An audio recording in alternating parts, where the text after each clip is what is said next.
یہ آخری ٹینشن ہے، اس کے بعد مر جانا ہے، گیا کام سے۔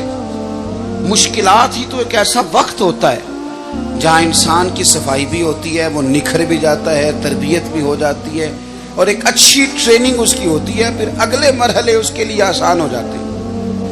ایک خاتون حضور کی بارگاہ میں آئی اور عرض کی، یا رسول اللہ صلی اللہ علیہ وسلم، مجھے مرگی کا مرض ہے۔ یہ بڑا اعصابی مرض ہوتا ہے، جسمانی امراض بھی بڑے مشکل ہوتے ہیں، مرض تو اللہ معاف کرے کوئی بھی ٹھیک نہیں، لیکن یہ جو اعصابی مرض ہے نا، یہ ایک بہت بڑا مشکل مرحلہ ہے کہ آپ کا دماغ کنٹرول میں آ جائے۔ تو مرگی کا مرض بندے کو بے ہوش کر دیتا ہے، اعصاب کنٹرول کر لیتا ہے، جسم بھی قبضے میں آ جاتا ہے، اور پھر خاتون ہو تو ویسے ہی حوصلہ کم ہوتا ہے۔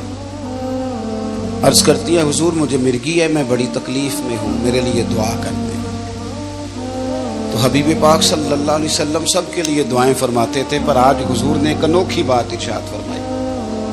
حضور فرمانے لگے، اگر تو کہے تو دعا کر دیتا ہوں، اللہ شفا دے گا، اور اگر تو کرے صبر۔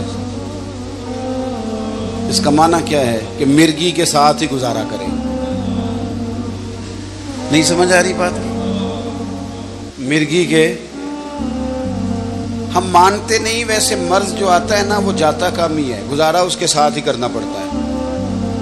ہم پتہ کیا کرتے رہتے ہیں، ہم پریشان ہو جاتے ہیں، ٹینشن لے لیتے ہیں، لیکن اس کے ساتھ جینا نہیں سیکھتے۔ حضور نے فرمایا، اگر تو کہے دعا کرتا ہوں اللہ شفا دے گا، اور اگر تو کرے صبر، گویا اس کے ساتھ ہی گزارا کرے، تو پھر کیا ملے گا؟ حضور فرمانے لگے، رب حساب نہیں لے گا، بغیر حساب کے جنت عطا کرے گا۔ ہم سے ویسے پوچھا جائے تو ہمیں شفا ہی چاہیے، کیونکہ یؤمنون بالغیب کے جو معاملات ہیں نا، ان پر یقین رکھنا کامل لوگوں کا طریقہ ہے۔ کہا آپ بتائیں شفا کے جنت، تو صحابہ کہتے ہیں 1 منٹ نہیں لگایا بی بی نے سوچنے میں، عقیدہ پختہ تھا نا، انہیں پتہ تھا کہ دراصل ہمارا فائدہ یہ ہے کہ ہماری آخرت ٹھیک ہو، بچ جائیں۔ فوراً وہ خاتون عرض کرنے لگی، حضور گویا تھوڑی سی تو زندگی ہے، میں اس کے ساتھ ہی گزارا کر لوں گی، آپ دعا کر دیں رب مجھے جنت عطا کر، مجھے جنت کی ضرورت ہے۔ اس کے تو ساتھ بھی تھوڑا وقت کتنا ہے، وقت کتنا ہے، بس آ گیا، اٹھنا فریدہ سوتے آ، اب بس داڑھی آ گئی پور، اگا نیڑے آ گئی، پچھا رہ گئی دور، تے اٹھنا فریدہ سوتے آ، جھاڑو دے مسیت، تو ستے رب جاگدا، تیری ڈاڈے نال پرید، تے اٹھنا فریدہ ستیا، خلقت ویکھن جا، امتے کوئی مل جائی بخشیا تے تم ہی بخشیا جا، کچھ کر آگے بڑھ۔ اگلا سفر جو ہے اس پر توجہ کر۔ یہ جو سفید بال آتے ہیں نا، یہ پیغام آتے ہیں، یہ جو بیماری آتی ہے یہ پیغام آتا ہے۔ جب انسان کی سیدھی کمر جھکتی ہے تو پیغام آتے ہیں، میسج شروع ہو جاتے ہیں کہ تیاری کرو، یہ اعلان ہوتا ہے، لیکن اس کا بھی لوگ ترجمہ اور لے لیتے ہیں، کہتے ہیں نہیں عمر نہیں میری زیادہ، ویسے سفید آ گیا ہے، نہیں وہ بیماریوں نے ایسے کر دیا ہے، فلانا نہیں مسئلہ، ویسے چلے تسلی دینی ہے نا دل کو، وہ تو کئیوں نے دی ہوئی ہے، وہ دے لیں کسی طریقے سے، دے لیں کسی طریقے سے۔ ویسے حضرت ابراہیم خلیل علیہ السلام نے عرض کیا تھا، جب حضرت اسرائیل لینے آ گئے تو کہا اللہ میں تیرا خلیل ہوں، تو پہلے کو پیغام تو بھیجنا تھا، تو کہا ابراہیم جس دن پہلا سفید بال آیا تھا تو پہلا پیغام ہی تو بھیجا تھا، اور جس دن تندرست جسم میں پہلی دفعہ درد ہوا تھا تو پیغام ہی تو بھیجا تھا۔ یہ سارے محض پیغام آتے تو رہے، ضرورت تو تھی کہ توجہ کی جائے، لیکن نہیں کی۔ بھائی جب توجہ آخرت کی جانب ہوگی نا، آپ یقین کریں، ہماری 22 سال کی عمر میں بھی سوچ یہی تھی کہ سیٹ ہو جائے نظام، ہم سیٹ ہو جائیں، اور ہماری سوچ 70 سال کی عمر میں جا کے بھی یہی ہوتی ہے، پہلے اپنے سیٹ ہونے کی ہوتی پھر بھی سیٹ ہونے کی ہے، چلے اس وقت لفظ بدل جاتے ہیں کہ بچے سیٹ ہو جائیں، پر اتنا ہی ہے، لیکن وہ پتہ نہیں کہاں سیٹ ہو رہے ہیں، سیٹ ہوئے نہیں۔ کل ایک دوست آئے، کہنے لگے دعا کر دیں، 22 سال ہو گئے امریکہ میں، کاغذات نہیں بن رہے، تو میں چپ کر گیا. کہنے لگے آپ نے کمنٹس نہیں کیے. تو میں نے کہا یار اتنی قیمتی زندگی, اتنی قیمتی, ایک ایک لمحہ جو قیمتی ہے مسلمان کا, آپ نے 22 سال کاغذ کے پیچھے گزار دیے. آپ نے کاغذ کو جنت کا ٹکٹ سمجھ لیا, چھوڑے نہیں ملتا تو اور بھی کم ہے زمانے میں محبت کے سوا. کس چکر میں آپ پڑ گئے؟ میں نے کہا عمر کتنی ہو گئی؟ کہنے لگے 50+ ہوں اب. تو میں نے کہا اگر مل بھی گئے تو پھر اس کے بعد چانس کتنے ہیں؟ چھوڑے کن چکروں میں پڑے ہوئے. کیا مطلب داستان حیات ہے. کبھی غور کرے نا تو خسارے زندگی میں جتنے ہیں نا ان میں زیادہ تر ہماری سستیاں ہیں, ہماری کمزوریاں ہیں. خاتون نے عرض کی حضور دعا کر دیں, تو نبی پاک نے جنت کی دعا کر دی. پھر عرض کرتی ہے حضور جب مجھے تکلیف ہوتی ہے نا مرگی کی تو کپڑا جسم سے ہٹ جاتا ہے, عورت ہوں, شرم محسوس کرتی, دعا کریں میرے جسم پہ کپڑا قائم رہے. حضور نے دعا کر دی. صحابہ فرماتے جتنی بھی مرگی ہوتی تھی کپڑے جسم پہ قائم رہتے تھے. حضرت عثمان غنی کے زمانہ مبارکہ تک حیات رہیں. باہر سے کوئی آتا تھا تو لوگ کہتے تھے جنتی بی بی دیکھنی ہے, کا دیکھنی ہے تو کہتے تھے اس بوڑھی اماں کی زیارت کرو, اسے دنیا میں مدینے والے نے جنت عطا فرمائی ہے. یہ چلتی پھرتی.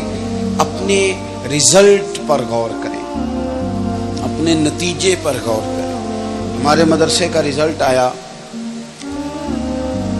تو ڈھیر سارے بچوں میں ایک بچہ وہ بھی فیل نہیں ہوا, ایک کتاب اس کی رہ گئی. تو میں پیغام بھیجتا تو میرے سامنے نہیں آتا تھا. مکمل فیل بھی نہیں ہوا. ایک کتاب مجاز ضمنی, ہم کہتے ہیں سیپلی میں پیپر دے لے گا, گنجائش ہے, اور باقی کئی کتابوں میں نمبر بھی اچھے ہیں. 2-3 دفعہ میسیج بھیجا, میں نے کہا اسے کو سامنے تو آ. تو آیا تو ہنستے ہوئے جی وہ اس دن ایسے تھا, رات کو میں فلانی جگہ پہ تھا, تو نمبر میرے ہیں 22. تو بس وہ اپنی سوچ میں تھا تو میں اپنی سوچ میں. میں نے کہا ایک پرچے میں فیل ہوا ہے وہ بھی پورا نہیں, تو کسی کے سامنے نہیں آ رہا. تو قیامت میں ہمارے بھی تو پرچے کھلنے ہیں نا. ایک پرچہ ہوگا ماں باپ کے نام کا, دیکھنا ہے ان کی خدمت میں تو پاس ہے کہ فیل ہے. یاد رکھنا یہ پرچہ ہما جنتک و نارک. نبی پاک نے فرمایا تیرے ماں باپ تیری جنت اور دوزخ ہیں. تو نے زندگی ان کا دل دکھا کے گزاری ہے کہ ٹھنڈک دے کے. یہ پرچہ آؤٹ ہوگا اور میاں پاس کرے گا تو جائے گا. ایک پرچہ اولاد کے نام کا ہے, تیری ڈیوٹی تھی تربیت کرنا. یا ایھا الذین آمنوا قوا انفسکم واہلیکم نارا, خود بھی دوزخ کی آگ سے بچنا, اپنے گھر والوں کو بھی بچانا. ایک پرچہ یہ بھی ہے, یہ بھی کھلے گا کہ تو نے ڈیوٹی ٹھیک دی کہ نہ دی. ایک پرچہ حق حلال کا ہے کہ کمائی جائز تھی کہ ناجائز تھی, یہ بھی پرچہ ہے. ایک پرچہ یہ ہے کہ عمر کہاں گزاری تھی, بتا کس کس چوک میں گزری. وہ کہے گا جی میں نے نا بڑی ڈیوٹی کی, سال کے بعد مری میں توجہ سے جاتا تھا, کوئی ناگا نہیں میرا کگان نران کا سواد کا, کوئی کسی قسم کی چھٹی نہیں. پوچھ لیں آپ, یہ پرچہ دیں گے. یہ سوال ہے میدان محشر کا, عمر کہاں گزاری. اور پھر ان میں سے قیمتی حصہ جوانی کہاں گزری, یہ الگ سے پرچہ ہے, اس کا جواب دینا ہے.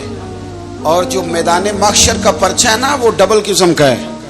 حضور فرماتے ہیں رب یہ بھی پوچھے گا مال کمایا کہاں سے, تو تمہارا نہیں پیسہ اللہ کا دیا ہوا ہے, مرضی سے خرچ نہیں کر سکتے. یہ بھی پوچھے گا کمایا کہاں سے, اور یہ بھی پوچھے گا لگایا کہاں تھا. یہ سوال ہے میدان محشر. آپ کو اجازت نہیں ہے اللہ جائز پیسے دے آپ ناجائز جگہ پہ لگائیں, آپ مالک نہیں ہیں.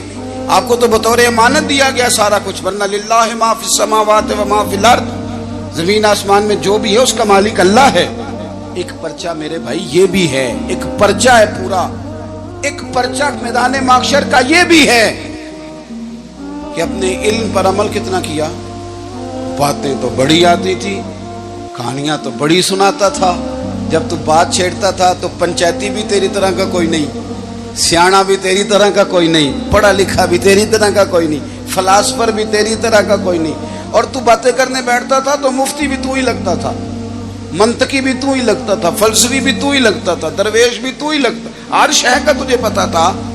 یہ بتا علم پر عمل کہاں تک کیا, ایک شاعر نے رو کے کہا تھا لوگوں آگہی بھی ایک قیامت ہے.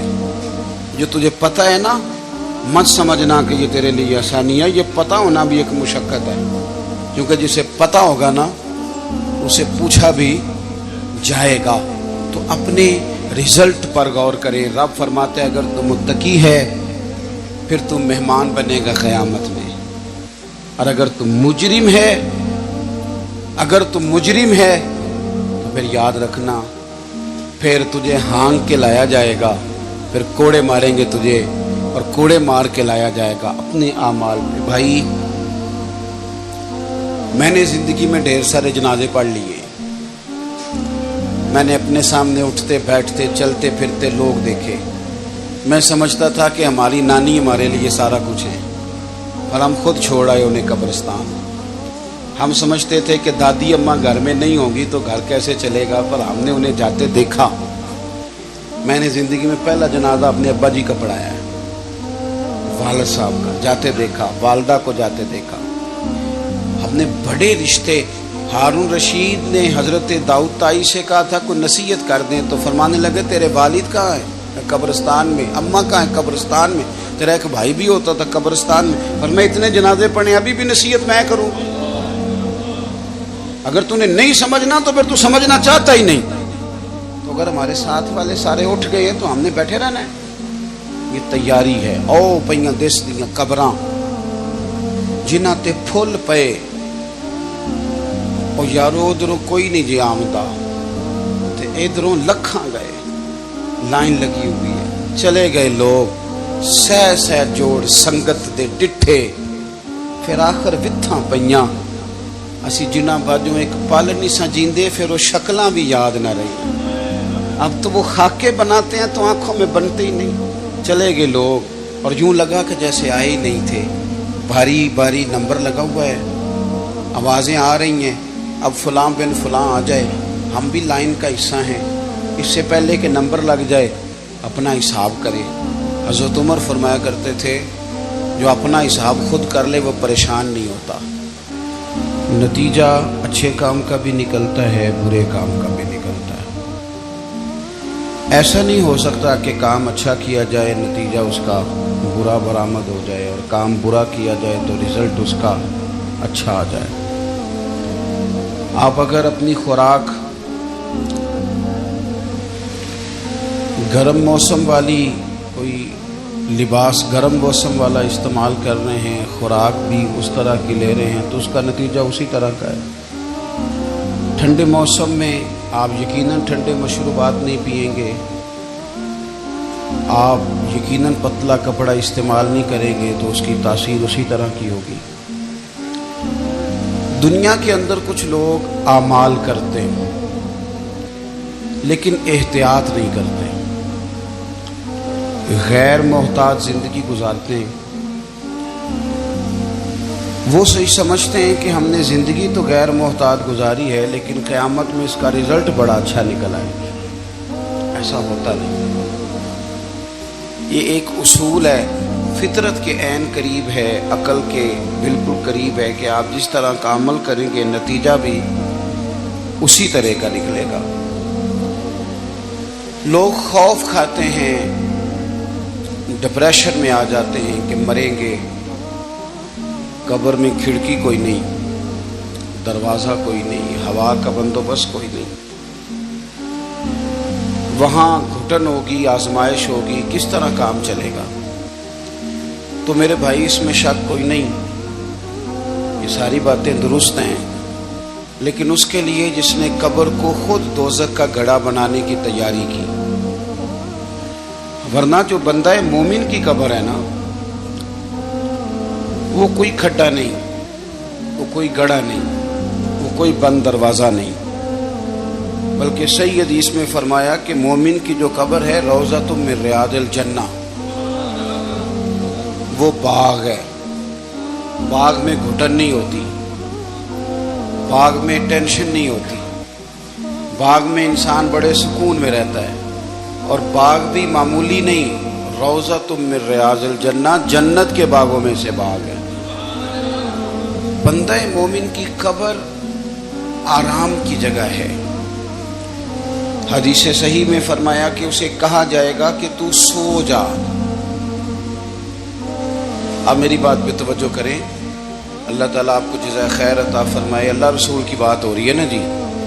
باقی یہ جو ویڈیو ہے، یہ جو تصویر ہے، یہ جو کیمرے ہیں، یہ ایک ضرورت ضرور ہے، پر یہ کوئی نفسیاتی مسئلہ نہیں کہ اسے دماغ پہ سوار کر لیا جائے. اتنا نہیں سوار کریں، سوار ہو جائے تو یہ خراب کرتا ہے.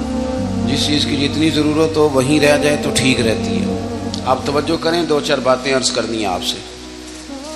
اس کی آواز اگر بہتر ہو سکتی ہے تو کر دی جائے، ورنہ کام چل جائے گا.